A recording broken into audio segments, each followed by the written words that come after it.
Mabiyayang umaga mga kapatid sa bawat isa sa atin sa pangalan ng ating Panginoong Hesus. Narito po tayo sa ating pong Grace and Promises Daily Devotion. And our today's word in which we need to agree, believe, claim, and declare. As what I repeatedly say, it is not sufficient for the word that we will just read it, we will just study it, or we will just hear it from someone who is teaching and preaching to us.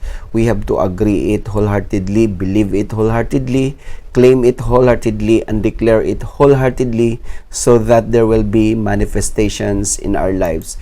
Let us read here in Romans 12:14, Tagalog ang Biblia.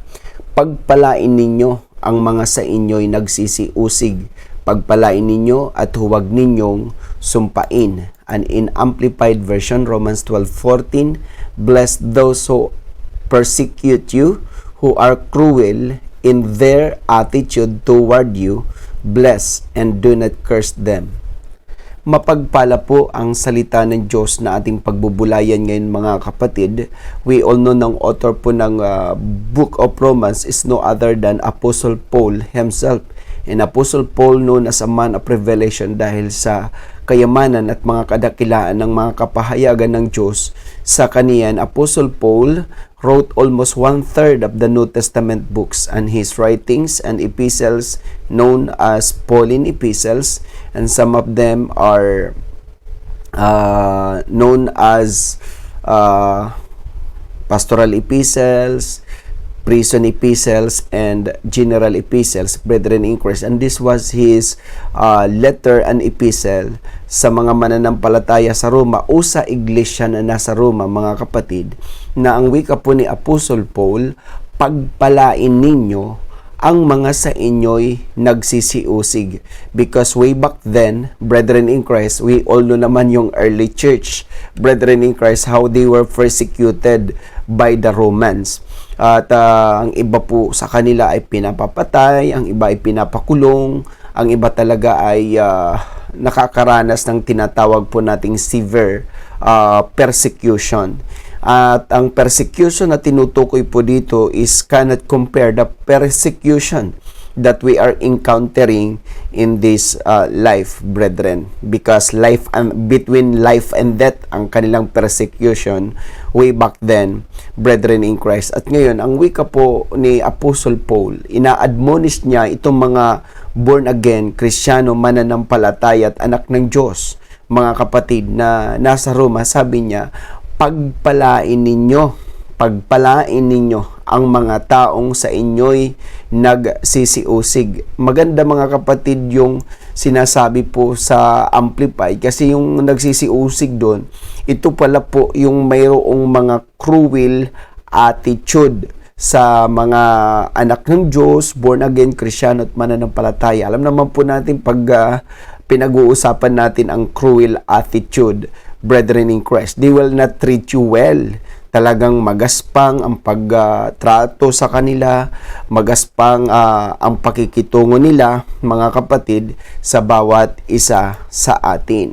Now, mga kapatid, bakit instead of repaying bad to bad, bakit ang ating pong isusukli sa mga taong gumagawa sa atin ng masama, or we could say nagsisiusig sa atin, bakit po pagpapala? Kasi mga kapatid, tandaan po natin na maging po si Apostle Paul, winika niya na dapat tayong mga anak ng Diyos, born again Kristiyano at mananampalataya, yamang tayo ay pinagpala ng Diyos, pinagpapala ng Diyos, at pagpapalain pa ng Diyos, dapat lahat din ng ating ginagawa ay pagpapala, mga kapatid. Actually, bakit po natin sila pagpapalain? Dahil mayroong malalim na dahilan ang Diyos. Hindi lang dapat nila makita na tayo ay blessed, dapat makita din nila na ang Diyos na ating pinaglilingkuran, sinasampalatayan at sinasamba ay Diyos ng pagpapala. Our today's message entitled, Bless Those Who Are Cruel in Their Attitude. Mga kapatid, maging sa ating buhay ngayong kasalukuyan, ay may mga tao po na cruel sa atin. Iba yung kanilang pakikitungo sa atin. Iba yung kanilang pakikisama sa atin. Iba, mga kapatid, yung pagtrato sa atin, mga kapatid, na para bang nagwa-wonder tayo why they treated us like that. Pero tulad ng sinasabi ko, hindi tayo gumagawa ng pagpapala o pagpapalain sila because they are worthy of it, kundi nagdideklara tayo ng pagpapala, gumagawa tayo ng pagpapala, at nagsasalita tayo ng pagpapala. Bakit? Because we are blessed. Yun po ang punot dulo doon, mga kapatid. We are blessed. Alam nyo po, ang sinasabi, ang aking pinopoint out, mga kapatid, ang pusa, ano man ang gawin mo sa pusa, mananatili siyang pusa. Ang aso, kahit anong gawin mo sa aso, mananatili siyang aso. Ang mga anak ng Diyos, born again, Kristiyano at mananampalataya, dahil pinagpaala yan, kahit anong gawin mo dyan, iyan ay magiging pagpapala. Yun po ang aking pinopoint out, mga kapatid, kasi ang maging blessing tayo sa lahat ng tao, mga kapatid, hindi po bahagi ng ating buhay, kundi ito ay buhay na po natin, mga kapatid, na kahit anong gawin nila, tayo ay still magiging blessing sa kanila. Magsalita sila ng masama sa atin, still we are blessing to them. Sila ay gumawa ng masama sa atin, still we are blessing to them. O ano man ang kanilang gawin sa atin, still we are blessing to them, brethren in Christ. And our today's promises, we are going to acronym the word persecute. P-E-R-S-E-C-U-T-E, brethren in Christ. Why we're doing blessing, brethren in Christ, sa mga taong naging cruel sa atin, sa mga taong nagpipersecute sa atin, mga kapatid. First point, bless them that they may ponder how good our God is. Kailangan, mga kapatid, gantihan natin sila ng pagpapala o pagpalain natin sila para kanilang mapagtanto na mabuti pala ang Diyos na ating pinaglilingkuran, mabait pala ang Diyos na ating pinaglilingkuran, so that they will come to their sabihin natin senses, mga kapatid, na talagang mabuti pala ang Diyos nila. Bakit? Kasi ang ginagawa natin, bless natin sila. Ginagawa natin sila ng kabutihan. That's why they will come to ponder. Mabuti pala ang Diyos na ating pinaglilingkuran. Second point, bless them that they may witness how good our God is. Para kanilang mamasdan, mga kapatid, kanilang makita at kanilang masaksihan na mabuti pala ang Diyos sa bawat isa sa atin. Kasi, mga kapatid, maganda na makita nila ang kabutihan ng Panginoon sa ating mga buhay. Kasi yung ating pong pag-bless sa kanila, yung ating pong paggawa ng mabuti sa kanila, mga kapatid, ito ay magbubunsod na kanilang makita, mamasdan at masaksihan kung gaano kabait at kabuti ang Diyos sa atin. Ang third point, bless them that they may remember how good our God is. Alam nyo po, kapag tayo ay nananatiling mabuti, mga kapatid, sa mga tao, of course, brethren in Christ, talagang masasabi natin na kanilang malaala na mabuti talaga ang Diyos natin, mga kapatid. Kaya tandaan po natin na bilang mga anak ng Diyos at bilang mga Kristiyano, tayo po ay patuloy na pinagpapala ng ating Panginoon, mga kapatid. Kaya we have to bless sa kanila para kanilang mapagtanto, kanilang malaala na ang Diyos natin ay mabuti at mabait na Diyos. And of course, fourth point, bless them that they may sense how good our God is. Kanilang ma-sense, mga kapatid. Ibig sabihin, kanilang maramdaman na ang Diyos natin ay mabuti, Diyos na mapagbiyaya, Diyos na mapagpala. Kasi yun po ang very reason why we're doing good to them, why we're blessing them, brethren in Christ, so that they may come to their senses or maramdaman nila na ang Diyos natin ay Diyos na mapagpala at Diyos na mapagbiyaya, mga kapatid. And of course, fifth point, bless them that they may encounter how good our God is. Maganda mismo, mga kapatid, yung maengkwentro nila. Nakikita nyo po si Apostle Paul, brethren in Christ, when he was on the way, brethren in Christ, at Damascus. Actually, mga kapatid, hinahabol niya dito, tinutugis niya yung mga mananampalataya. What happened to them, brethren in Christ? He encountered the Lord. Kaya yung mga nagpe-persecute siya atin, if we will just bless them, brethren in Christ, sila mismo ay makakaengkwentro na ang Diyos pala ay mabuti, mga kapatid, at mabait at mapagbiyaya, at siya po ay mapagpala, mga kapatid, because they will encounter personally, mga kapatid, tulad ng encounter ni Apostle Paul. And sixth point, bless them that they may comprehend how good our God is. Alam nyo po, pag sinasabing comprehend, mga kapatid, ay malaman nila. Mga kapatid, maganda yung malaman nila, mga kapatid, na talagang ang Diyos, mga kapatid, ay napakabuting Diyos. Malaman nila, mga kapatid, na ang Diyos ay mabait na Diyos o mapagbiyayang Diyos. Alam nyo po, marami pa tayong gustong sabihin sa attributes ng Diyos. Ang madalas lang po natin naririnig, mabait ang Diyos, mabuti ang Diyos, mapagbiyaya ang Diyos, mapagpala ang Diyos, mapagmahal ang Diyos, mapagpatawad ang Diyos. Maiintindihan nila, mga kapatid, because we are blessing them always despite what they are doing towards us. Kaya mahalaga po yun, mga kapatid, para kanilang ma-comprehend, kanilang malaman na kung gaano kabuti, kabait ang ating Diyos. And of course, 7th point, bless them that they may understand how good our God is. Kanilang mauunawaan, kanilang maiintindihan. Kasi sabi ko nga, itong mga persecutors, itong mga taong cruel ang attitude nila sa atin, minsan, they do not really understand the word.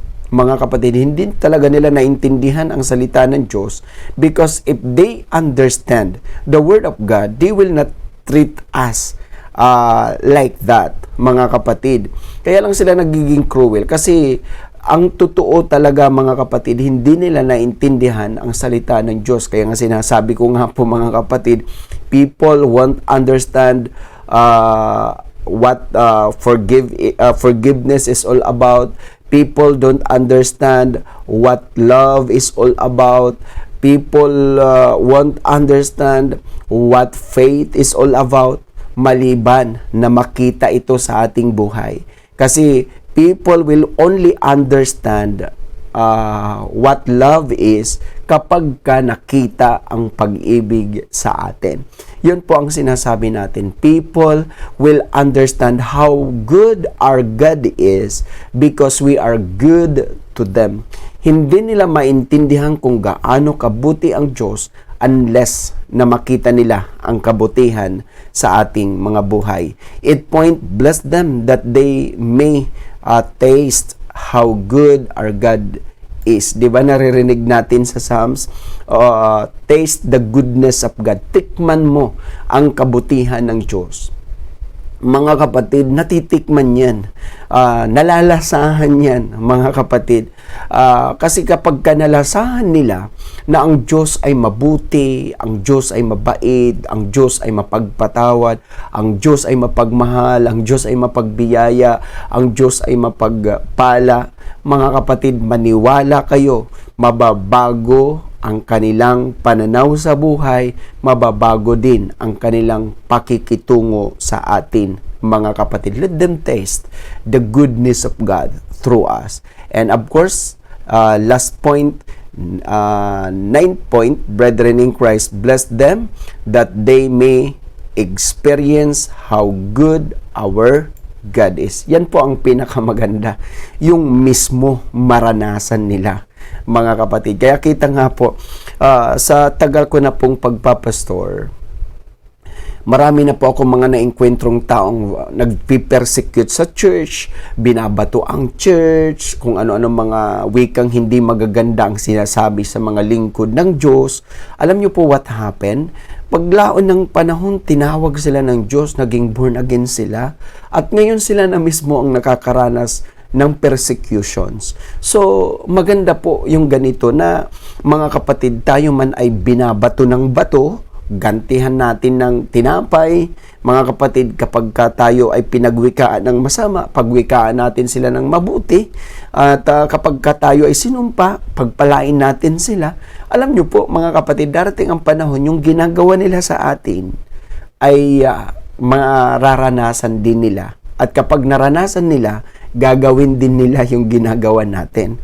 Kaya maganda na maranasan nila kung gaano kabait, kabuti, katapat, mga kapatid, at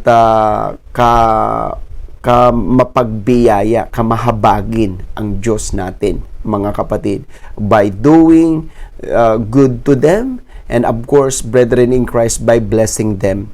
Napakahalaga na lagi po natin silang pagpalain. To sum up of our today's message, which entitled, Bless those who are cruel in their attitude. And our today's promises, we acronym the word persecute, P-E-R-S-E-C-U-T-E. First point, bless them that they may ponder how good our God is. Second point, bless them that they may eyewitness how good our God is. And third point, bless them that they may remember how good our God is. Fourth point, bless them that they may sense how good our God is. Fifth point, bless them that they may encounter how good our God is. Sixth point, bless them that they may comprehend how good our God is. And seventh point, bless them that they may understand how good our God is. Eighth point, bless them that they may taste how good our God is. And ninth point, last point, bless them that they may experience how good our God is. And these are the acronym of the word persecute: ponder, eyewitness, remember, sense, encounter, comprehend, understand, taste, and experience. Brethren in Christ, how good our God is, the God whom we serve, the God whom we trust in, the God whom we worship, brethren in Christ, by doing good to them and by blessing them, brethren in Christ. Kaya nga, ang wika, pag binato ng bato, batuhin natin ng tinapay. Kapag tayo ay ginawa ng masama, gawan natin ng mabuti. Kapag tayo, mga kapatid, ay sinumpa, pagpalain natin sila, because in doing so, brethren in Christ, they will come into their senses how good our God is, brethren in Christ. To our today's promises, tayo'y pinagpapala at pagpapalain pa ng Diyos ng kanyang mayamang biyaya, kaya't pawang pagpapala rin ang ating nagiging ganti sa gumagawa sa atin ng masama. You heard it right, and let me repeat, brethren in Christ, tayo'y pinagpapala at pagpapalain pa ng Diyos ng kanyang mayamang biyaya, kaya't pawang pagpapala rin ang ating nagiging ganti sa gumagawa sa atin ng masama. To God be all the glory. Let us pray. Heavenly Father, we just thank you for your goodness. sa aming mga buhay. Salamat sa iyong kabutihan, salamat sa iyong katapatan, salamat sa iyong kadakilaan sa aming mga buhay. Thank you for your protection because you've covered us with your precious blood. In fact, sa aming paggising, taglay-taglay namin ang biyaya ng kalakasan, biyaya ng kalusugan, malayo sa mga sakit at karamdaman, malayo sa mga disgrasya at kapahamakan, malayo sa mga mabibigat na pagsubok at problema, malayo, Panginoon, sa mga lalang at gawa ng kaaway. Thank you also, Father, for your provisions. Dahil kami na yung mga anak, ay hindi po ninyo kami pinagkukulang sa araw-araw. Truly that your grace is sufficient and more than enough for us. Thank you dahil sa bawat umaga may panibagong lang mayamang biyaya kayo at may panibagong lang mayamang pagpapala kayo sa bawat isa sa amin.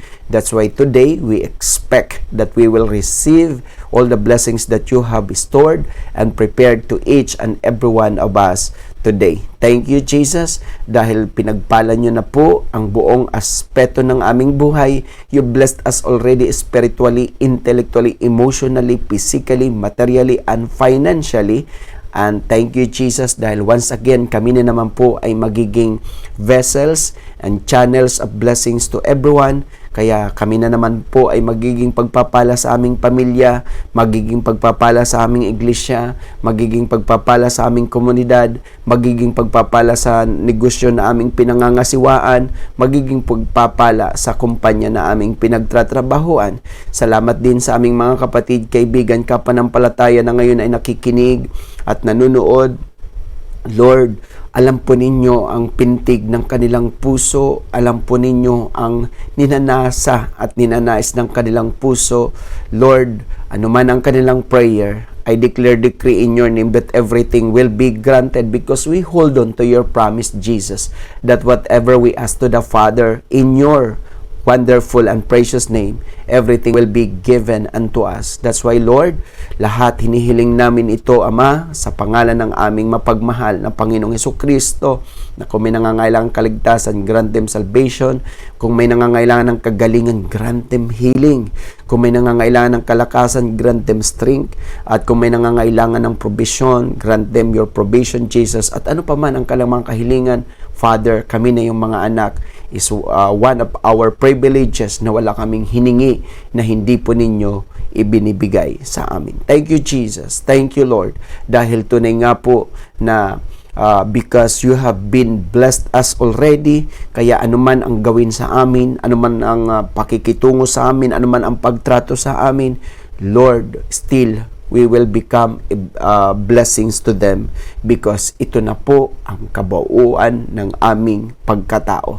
Thank you, Lord. Thank you, Jesus. And this all we pray in Jesus' mighty name. Amen and amen.